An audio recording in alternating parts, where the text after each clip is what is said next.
नमस्कार मित्रों, medics clinic में आपका स्वागत है।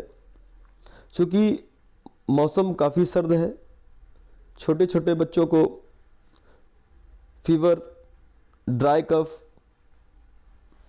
नाक बंद हो जाना, कपकपी देकर ज्वर आना व इन सब कारणों से बच्चा दूध न पी सके, तो उनके लिए होम्योपैथिक दवाई लें, जो कि क्रमशः ये दवाइयाँ हैं एकोनाइट 30, सैम्बिकस निगरा 30, कैलिम्योर 30 व बेलाडोना 30।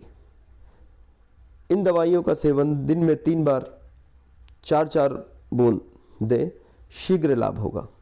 नमस्कार।